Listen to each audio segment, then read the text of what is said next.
تسنیم صدیقی صاحب، پاکستان کے شہری علاقوں میں کہا جاتا ہے کہ 30% سے زیادہ لوگ کچی آبادیوں میں رہتے ہیں. جی بالکل صحیح. اور کہا جاتا ہے کہ کراچی کے شہر میں 50% سے زیادہ لوگ کچی آبادیوں میں رہتے ہیں.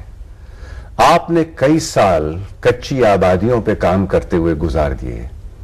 میں آپ سے سب سے پہلے یہ پوچھوں گا، کیونکہ آپ تو ایک گورنمنٹ آفیسر ہیں، سرکار کے افسر ہیں، تو آپ افسر سے سول سرونٹ کیسے بنے اور ضمیر آپ کا کیسے جاگا؟ یہ آپ نے بہت ہی اچھا اور دلچسپ سوال کیا ہے.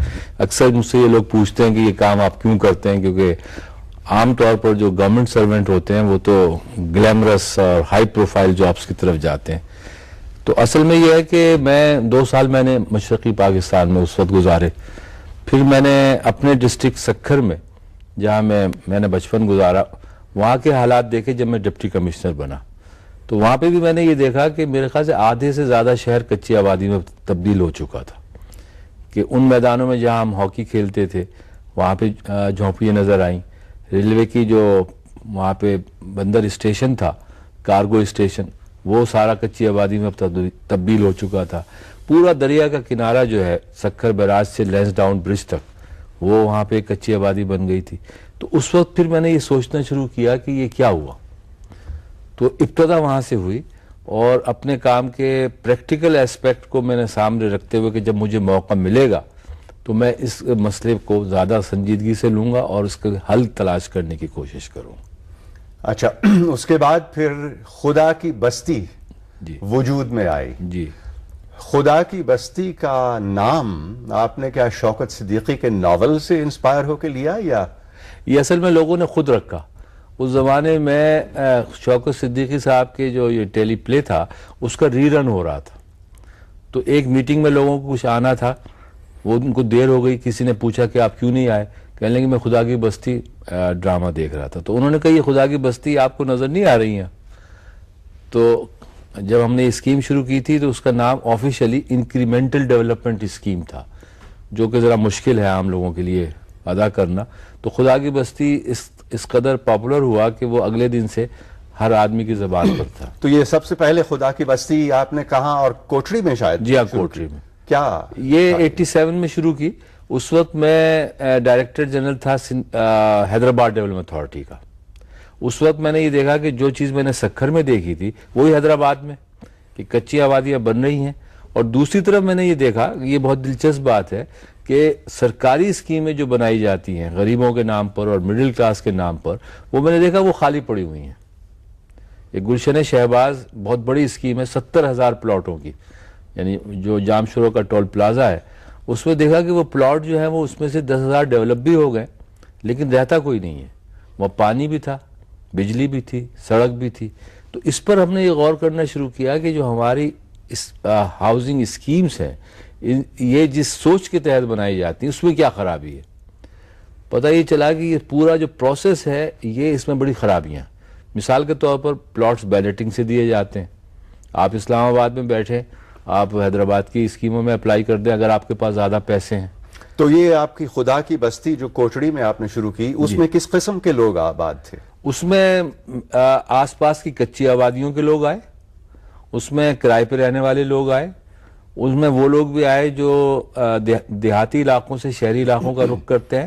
اور اس کی فائنینسنگ کیسے کی آپ نے؟ اچھا، اس میں بنیادی چیز یہ تھی کہ ہم نے اس میں یہ رکھا کہ یہ سیلف فائنینسنگ ہوگی، کہ اسکیم جو ہے وہ سرکاری سطح پر ہوگی، زمین سرکار کی ہے، لیکن ہم اس میں پراپر ٹارگیٹنگ کریں گے. یعنی سلیکشن آف پیپل کہ جن کو رہنا ہے وہ اگر صحیح ہو جائے، اور ان کو یہ کہا جائے کہ آپ ڈاؤن پیمنٹ تھوڑی سی کر دیں اور پھر قسطوں میں پیسہ دے دیں، تو وہ اس کو افورڈ کر سکتے ہیں. تو اس کا ہم نے یہ کانسیپٹ چینج کر دیا، سرکار میں رہتے ہوئے کیا. مطلب یہ زمین سرکار کی، پیسہ ان کو ملے گا، سروسز جب آئیں گی تو اس کی پیسے بھی لوگ دیں گے. تو اگر اس کو لنک کر دیا جائے اس طرح سے تو جو ضرورت مند لوگ ہیں ان کو آسانی سے پلاٹ مل جاتا ہے.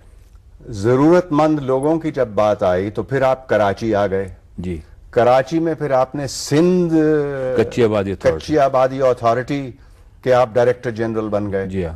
چنانچہ پورے سندھ میں آپ نے یہ کام شروع کیا جی اور کراچی میں بھی جی جی وہاں بھی سیلف فائنانسنگ کے تحت کیا؟ جی ہاں بالکل. اب یہ اس مسئلے کا جو آپ نے ابتدا میں بات کی کہ یہ کام میں نے کیوں شروع کیا، تو خدا کی بستی اس مسئلے کا ایک حصہ تھا کہ جو لوگ نئے آ رہے ہیں ان کو کیسے پلاٹ دیے جائیں تاکہ وہ مکان اپنے پیسوں سے خود بنائیں اور وہاں رہائش اختیار کریں.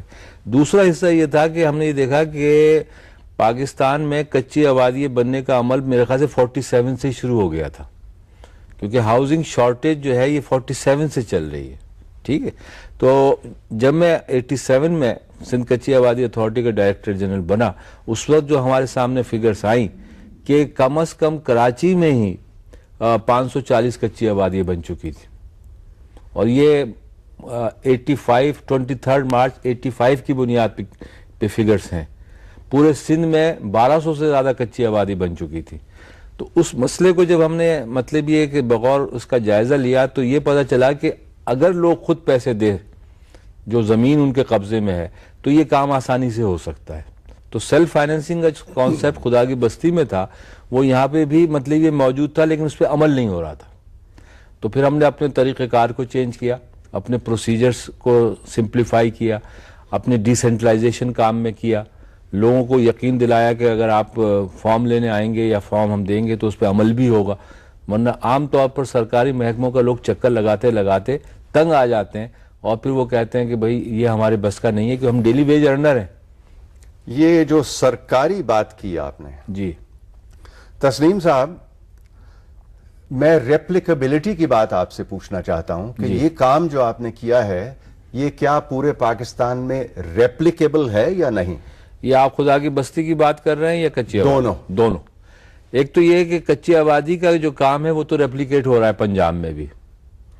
اب میرے خیال سے بات کی ڈسکشن میں یہ بات آئے گی کہ 2001 میں کوئی گائیڈ لائنز بنائی اس حکومت نے جو موجودہ وقت برسر اقتدار ہے، ان گائیڈ لائنز کی روشنی میں پنجاب میں بھی اسی طرح کام ہو رہا ہے جیسے ہم نے سندھ میں کیا تھا، اور پنجاب کے لوگ وہاں گئے، انہوں نے دیکھا، سیکھا اور اسی طریقے سے کام شروع کیا. پنجاب ہم سے بڑا پروونس ہے تو آپ یہ دیکھ سکتے ہیں کہ ریپلیکیٹ. اور فرنٹیئر اور بلوچستان وہاں پر اصل میں کچی آبادی کی ڈیفینیشن کا مسئلہ ہے کہ فرنٹیئر کے لوگ یہ کہتے ہیں کہ ہمارے یہ عارضی ہیں، یہ جو افغان بستیاں ہیں تو ہم ان کو پرماننٹ نہیں کرنا چاہتے. کوئٹہ میں کچھ شروع ہوا ہے لیکن وہ لارج اسکیل پہ نہیں. لیکن اہم بات یہ ہے کہ اسلام آباد میں پہلی دفعہ یہ کام شروع ہو گیا. اسلام آباد میں 1995 تک یہ بات تسلیم ہی نہیں کی جاتی تھی کہ یہاں کچی آبادی کے رہنے والوں کو مالکانہ حقوق دیے جا سکتے ہیں. تو جب یہ کام کراچی میں، سندھ میں ہوا، پنجاب میں ہوا، اور یہاں پہ بھی ہم لوگوں نے کوششیں کی، کچھ لابنگ کی، اور یہ جو گائیڈ لائنز ہیں اس میں اسلام آباد کا بھی تذکرہ آیا، تو اب یہاں کی جو کچی آبادیاں ہیں. تسنیم صاحب، آپ ہیں سرکاری افسر یا رہے ہیں. جی جی. میں یہ سوچتا ہوں کہ کیا یہ کام سرکاری افسر نہ ہوتے ہوئے بھی کوئی انسان کر سکتا ہے، یا اس کے لیے ضروری ہے کہ سرکار کی بیکنگ ہو؟ اس میں جو کچی آبادی کا پروگرام ہے اس میں تو سرکار کی بیکنگ بہت ضروری ہے، کیونکہ یہ زیادہ تر کچی آبادیاں سرکار کی زمین پہ بنی ہوئی ہیں. ان سے اجازت لینا، ان سے ڈیمارکیشن کرانا، ان کو فالو اپ کرنا، یہ بہت ضروری ہے سرکار کی سطح. لیکن جو خدا کی بستی کا کانسیپٹ ہے وہ پرائیویٹ سیکٹر بھی کر سکتا ہے، انڈیویجولز بھی کر سکتے ہیں، کوآپریٹو سوسائٹیز بھی کر سکتی ہیں. کیونکہ وہ چیز جب ہم نے ٹیسٹ کر لی اور دکھا دی 3 جگہ کہ یہ کامیابی سے چل سکتے ہیں اور اس میں سیلف فائنینسنگ ہو سکتی ہے اور پیسے بھی آپ بچا سکتے ہیں، تو اس میں مجھے نہیں نظر آتا کہ کوئی سرکاری افسر کا ہونا بہت ضروری ہو. تسنیم صدیقی صاحب، یہ فرمائیے، سر پہ چھت کا ہونا ایک بنیادی انسانی حق ہے. بالکل. ہر ہیومن ڈیکلیریشن رائٹس کا جو ہوتا ہے اس میں اس کا ذکر ہوتا ہے. آپ کیا سمجھتے ہیں کہ حکومت پاکستان یا اسٹیٹ آف پاکستان نے لوگوں کے اس بنیادی حق کے لیے پچھلے 56 سال کے اندر کیا کیا؟ اصل بات یہ کہ اس میں کئی فیکٹرز ہیں. ایک تو یہ جب پاکستان بنا، جو ریفیوجی پاپولیشن یہاں آئی، اس کے لیے 58 میں جب مارشل لا لگا تو بڑے پروگرام بنائے گئے. جنرل اعظم خان کی کورنگی اسکیم آپ نے سنی ہوگی، ایک بڑی کوشش کی گئی. دوسرا یہ ہے کہ ڈیولپمنٹ اتھارٹیز جو ہیں انہوں نے اپنے طور پر، جیسے کراچی میں میٹرو ویل اسکیم بنائی.